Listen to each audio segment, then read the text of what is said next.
If you don't know her, you will get to know her. Many of you already know her. Please welcome Sister Cheryl Phoenix with a warm round of applause. Brothers and sisters. Please get up and give her a warm round of applause.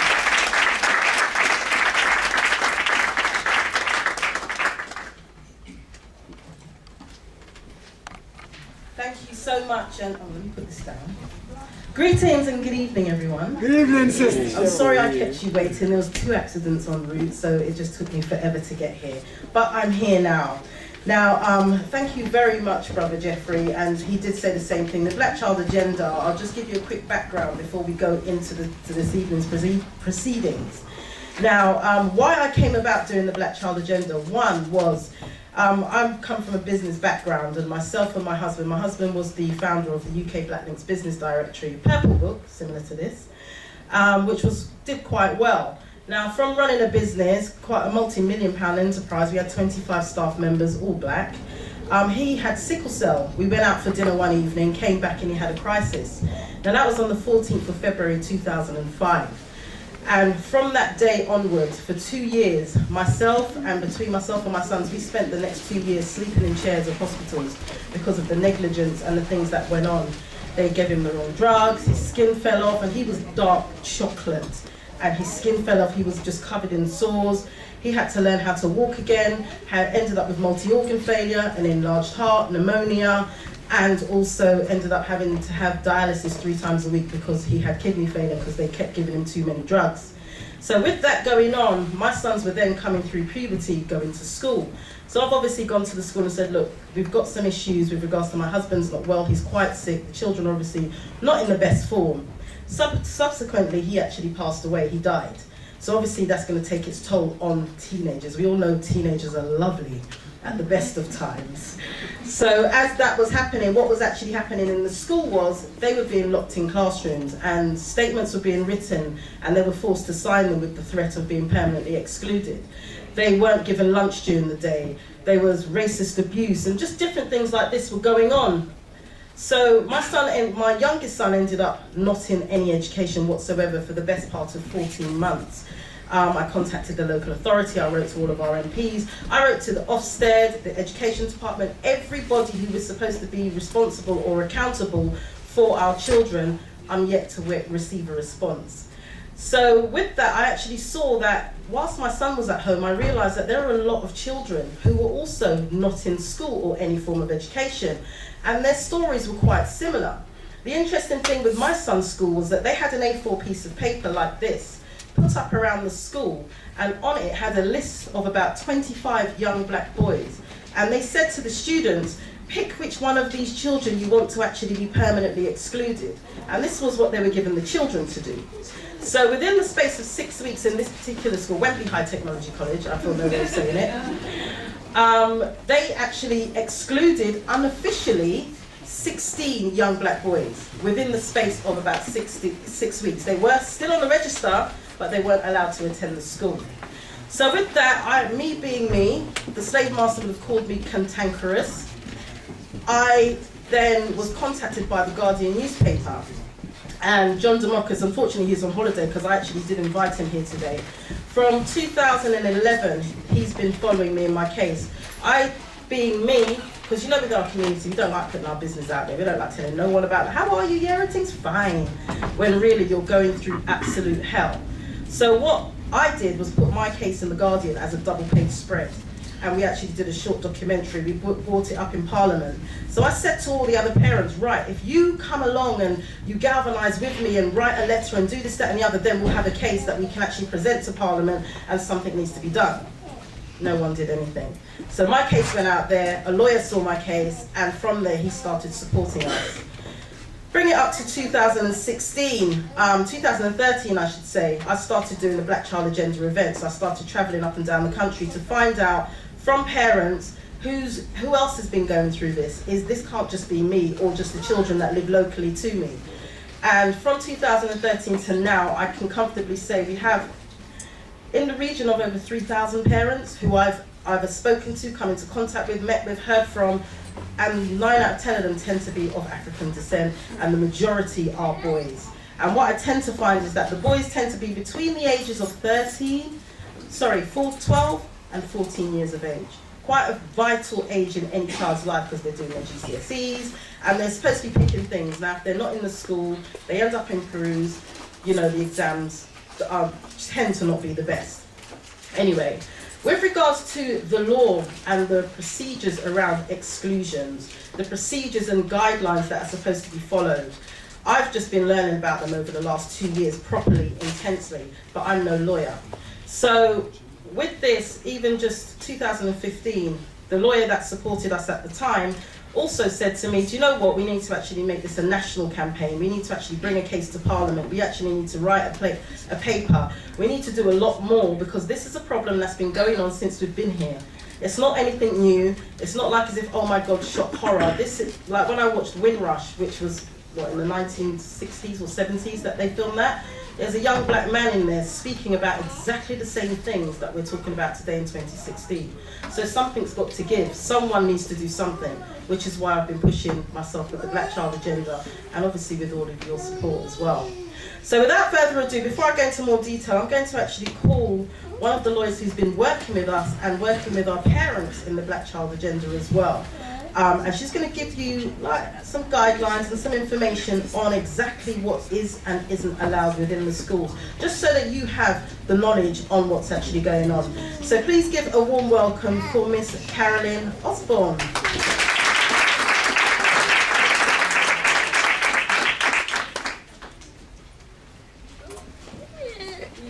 Thanks, Joel. I know that. I really wanted to talk to this evening about unlawful exclusions. I've been working with Joel for not very long actually. My life has been taken over by the Black Child Agenda. And what I found is I'm getting the cases that I thought had long gone away. There's a lot of unlawful conduct around black families. Children are simply asked not to come back to school, which is it's just clearly unlawful. And I thought that had stopped. I haven't seen a case like that for a good few years. And really I think things changed once legal aid became no longer available for education exclusion cases. And I think it's a real contrived move by this government to change schools into academies at the very same time that they take legal aid away from families with limited income, then to challenge schools about their conduct. And I don't think that that's a coincidence. So I don't think I'm being very controversial in even saying that, because first comes the change in legal aid, then comes a change in the law, and then comes a change in the actual structure of our education system. And they did exactly the same with the benefit system. They removed legal aid for certain aspects of benefit, then they made huge changes to the benefit system. I think they're going for stability for community care, national health service, everything else. The lawyers that are here to defend those rights will be attacked by legal aid being removed. I'm totally convinced of that. Anyway, I'm digressing. I just want people to really think about what's happening in schools and whether schools can do what they're getting away with. I'm meeting lots and lots of families whose children are at home, and it's unlawful. And in the old days, and still now, it's a simple letter will get a child back into school, because all that needs to happen is the school needs to realise that a parent is aware of their legal rights, and what's lawful, what's unlawful. There is no defence to sending a child home. I wish I'd met Cheryl a few years ago. Because there's no defence. There's no defence in law to a local authority failing to educate a child. And that's what I really, really want the community to understand, that if you've got a child at home and you haven't had a letter to say why, what they've been excluded for, how long for, what the term is, what your appeal rights are, it's unlawful. And it's really easily tackled. Yes, it's really, really easily tackled. Okay, so I'm just going to touch on a few key points in terms of unlawful conduct of the school. So it's unlawful to send a child home to cool off. It's unlawful to send a child home without saying why. It's fixed or it's a permanent exclusion. And without sending a letter home to say the basis of that exclusion. And it must be in writing, and it must be for a definite period, either indefinitely because it's permanent or it's for 5 days, 15 days, whatever. It must be a defined period. Now, when you're dealing with these kind of situations, your child comes home, you don't know why, and they said, I've been sent home, I've been told I can't come back. You've got to put something in writing. It's good to phone the school and say, what's going on? My child's come home, he's telling me not to come back. Get it on record. And a phone call is not going to be enough, because the school will deny that phone call's been received or been made. They will deny the content of a conversation. They will deny the conversation has even taken place, yet known its content. So what I say is you speak to someone and you follow that conversation up with an email, just so that you've got a record of what you understand has happened to your child on that day. And then you seek legal advice and legal help. And certainly Cheryl's offering that service where you can access somebody like me and I can give you some advice, and in some limited situation I can take the case on. What I'm also seeing a lot of, which is really damaging and stressing me out, I have to say, is children being pushed into alternative provisions. So there's a lot of kids who, the schools now have the power to direct your child to be educated in an alternative provision to improve behaviour. It's not an exclusion. It's not because they've done something seriously wrong. It's not because they've been persistently defiant, which are the only two reasons why you can be legally excluded. But it's because they think their behaviour is challenging on a low level and they want to improve that behaviour by placing them in an alternative provision. And they now have the power to do that with or without your consent. Having said that, there's a structure that they have to operate within to keep your child within that provision.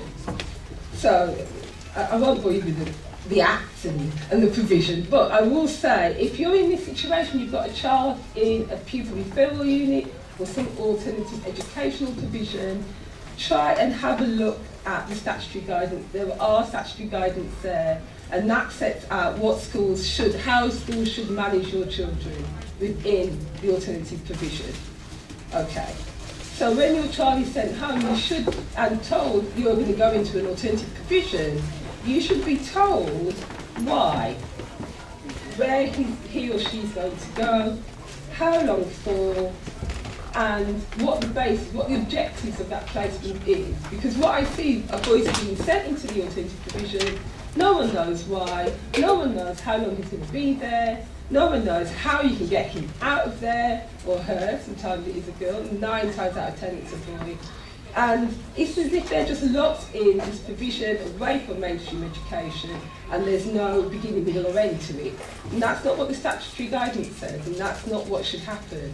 So you have to call them up on it. And it's got to be more than a phone call. Once a child is placed in this kind of provision, it's the governors that make the decision, not the head teacher. The governors have to ratify that decision. The governors are under a duty to review that placement, review the objectives of the placement, and review the child's progress. However, they only have to review it frequent enough. And that's literally what the guidance says, frequent enough to provide assurance that off-site education is achieving its objective. Now, I mean, that could be once a year. They could decide that's frequent enough. So what you have to do is put in writing that you want that placement reviewed. Once they receive it in writing, the governors have to hold a review meeting. They must, by law, hold a meeting and invite you to attend that meeting to discuss why your child is there, what's happening and what the progress is, how they're achieving, what achievements they're making against those objectives that led to them being in that provision. And the only reason why they cannot hold that meeting, once you put it in writing, requesting it, is if you've done so already within 10 weeks. So they have to hold it at least every 10 weeks. This month. You don't have to hold it within 10 weeks, but if you make a request for a period beyond 10 weeks, they will have to hold a review meeting. The whole purpose of being in an alternative provision is to improve your child's behaviour. So that's the intention. And the guidance is really, really clear that the focus should be on improving a child's And I'm laughing because, Cheryl, you're too much. Because in reality, we all know that once a child enters the pupil refill unit, it's like the most destructive environment. It's really, really hard to get them out because it's full of the most challenging, volatile pupils. The education is substandard. The environment is unsupportive. And attendance just becomes an issue because who wants to be there? No one wants to be there. No one wants to go there. So, unfortunately, what happens is a decline in your child's behaviour, and it becomes even more difficult to get them out because the whole objective is to improve their behaviour, and instead you get worse and worse and worse and worse, and it becomes limitless. When these guidance first came out, you had to define the time period that they were going in for, and also it had to end at the end of the school year. Now, there's no time limit and there's no ending. The school can just keep rolling it on. It's quite shocking. And that was passed by just a slight tweak in the regulation. So it wasn't a change in statute. It was just a change in the way the statute's applied in law. It has now led to boys being sent to pupil referral units or alternative provisions without an exclusion and for an indefinite period. So you could effectively spend your whole secondary education in one of these facilities. So yeah, it's an issue, and personally I think that's a really big issue that we need to look at formally challenging. And the provision is meant to, the focus of that provision should be on your child's ability. You should have a personal plan created for your child, looking at their behaviour, looking at their attendance, their attainment and their progress. And that plan should be well set out, and it should be bespoke to your child. It should be tailor-made for your child, because your child's been sent there on this random reason for their behaviour to be generally improved. So there can't be a general plan. It must be a plan that talks about your child's specific needs, setting specific objectives, i.e. attendance targets, attainment targets, and so that you will know, child knows, school knows, and the provision knows when those boxes can be ticked that will allow your child to return to school. But overall, what's really important is that we recognise that if it's failing, then it's an inappropriate placement to continue. And what I would argue is, if you've got a child that's stuck in one of these provisions, and in fact what's happening is not an improvement but a decline in his behaviour or his attainment, that's actually an argument to have him removed, because it's no longer fulfilling the purpose for which the placement was made. Okay, the killer blow in this whole system is these guidance do not apply to academies. They don't apply at all to academies. Okay, so in terms of academies only use the guidance as good practice. But having said that, their articles of association will set out what they should and how they should be managing children in alternative provisions. So they don't get off with just saying, well, those guidance don't apply to us. You can drill down into that academy's articles of association and see what should be done to your child who he should be attending the academy, has been directed offside, into the through, and is stuck there, getting worse and worse and worse, not acting education. That provision should be full-time, and especially if you're dealing with a child that's not excluded, that hasn't got special educational needs, the provision that the education delivered should be full-time education, and it should be on a par to their peers. So again, a lot of provisions aren't delivering GCSEs above grade C. That's not sufficient. It's insufficient. If I've got a child who left the primary school a SATS level 4 or above, I expect that child to leave secondary school with at least 5 GCSEs A to C. Unless you've got a child that really badly underperformed, you've got an average, academically average child, he should be accessing an education that's appropriate to his age, aptitude and ability. That's what the law says. And if he's stuck in a provision that's not delivering that, and I mean GCSEs, A to C, and there's no special needs, and there's no academic deficiency in terms of he's behind his peers academically, that's insufficient. that's an insufficient delivery, and that's the challenge. And you can challenge an academy in terms of that on an equal grounding. I personally attack academies in exactly the same way as I attack any maintained school. I treat them no different. They're a public body, they've been JR'd. I successfully JR'd at the academy, and the judge reminded the head teacher, in my presence, you are a school funded by public bodies, public funds, that makes you a public body. So don't allow them to tell you we're an independent school, we can do what we like, yeah, within reason. They can be JR'd, and we need to be considering JR'ing them in terms of their failing to deliver education. Judicially reviewing them, taking them to the High Court to judicially review how they're administrating our children's education. So that's an absolute must for me.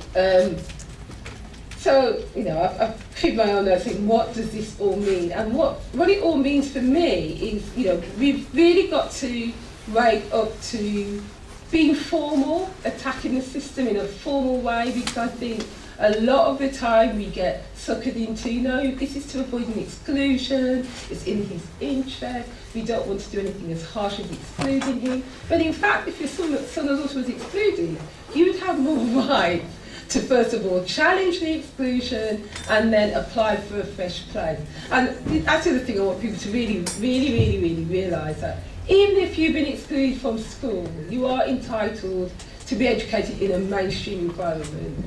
One exclusion does not prevent you from applying to any school, and that school must consider that application. And if they reject the application, you must have a right to do an admissions appeal against it. That's an absolute right.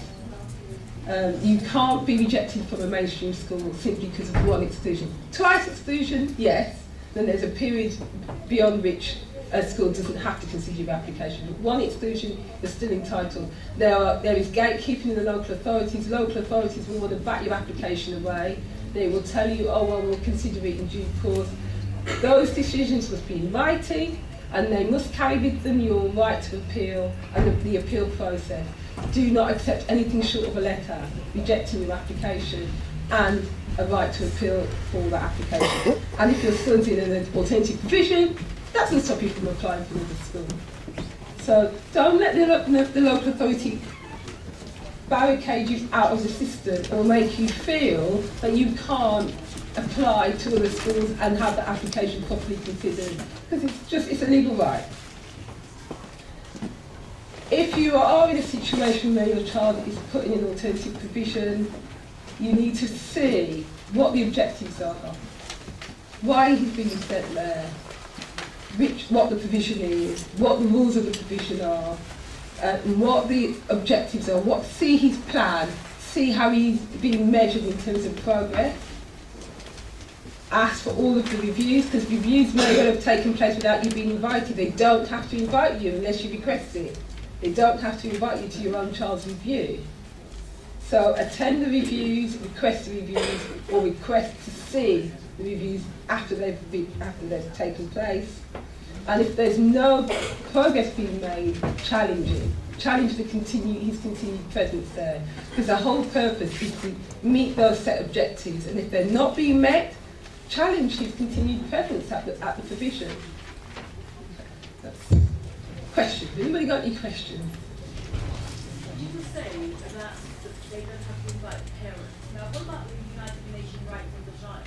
Because there are other, policies that I would, as a parent, bring in to argue why I should be there without me having to come to you. They don't have to invite them, but once you write to say you want to be present, then they must allow you in. Unfortunately, what they're relying on is inactivity. So as long as if you don't put in writing you want to attend, they can hold the meeting without your presence. I mean, you can complain posthumously on that, but by then it's happened. What I'm saying is you need to put it in writing, because these meetings can be held without being lawfully held, without being lawful. So the other acts that have legislation is, like, for example, the United Nations Rights of the Child. Yeah. Because there's so many. Yeah, yeah. So that those will not be used within the education system because they're within the Education Act. But in the application of that particular just in terms of reviewing a child's presence in a particular school, yes. I mean, they might still be adhering to the UNCRC because within the review they have to get the opinions of the child, and one of the biggest platforms of that is having a child's views. They can get that without a parent being present. You know, a teacher saying, "How do you feel? What progress do you think you've made?" As long as the child contributes, but a parent doesn't have to. And the local authority, even a state-owned child, can be directed off-site. And unless the local authority writes to say they want to be present, they can review that placement within themselves without even inviting the local authority. I was going to ask about, you said about the alternative provision, but one of the things that you didn't say was about the managed moves, where they move them from school to school to school to school to school, where what they're not doing is finding out the reason why the child is not getting on in the school and then putting in place some kind of support for that child. So where the support is not there, every time they go to a new school setting, it's still not working, so all they do is move them to another school. Yeah. I mean, it's unusual to get more than one managed move, because normally you get a managed move and then you can just get excluded if that breaks down. But what you need to do is, as a parent, you've got a right to request a statutory assessment of your child's special needs. So you don't have to wait for the school or third party to make that request. You can request it, and they have to give you a formal notice as to their decision. And if it's a no, you've got a right to appeal that and go to tribunal to challenge the decision not to assess a child. Sorry, what sort of percentage of black and ethnic minority children are actually going into these institutions? Well, that's a question. Are actually being excluded, and why do you think so many of our black children are now being pushed into this? Is it the education system? Is it a parental disciplinary situation? Oh my goodness, I'm just a lawyer. but the reasonings for why a lot of these children are actually heading in this direction. And I'll just give you an example, a brief example. I lived in America for 14 years, and I've been into hardcore hoods. And I was more frightened the other day coming on a tram from West Croydon to Beckenham with a school, with basically a tram full of black kids coming out of the school. Their behaviour was unreal. So what is it? Is it a combination of all of that? And if so, at what point? Because you're the end product, really, of trying to now manage once your children are in there. What can we do in advance to stop our kids from ending up there in the first place? Okay, so I'm seriously going to say that I am only a lawyer. Okay, but so I haven't got all the answer to everything. But what I will say is that for the last 10 years I've specialised in education law, and I've dealt with all kinds of children, black and white. And actually, some of the scariest schools I've been in were virtually all white. Okay, so the reaction that I got and my presence in that school, in those schools on the edge of Bromley and Kent, was quite scary. Okay, so I've experienced the same fear that you're outlining from a very white congregation of school kids. I think kids are kids, and vibrant kids, you can perceive them as scary or you can perceive them as vibrant and playful. That's just about perception.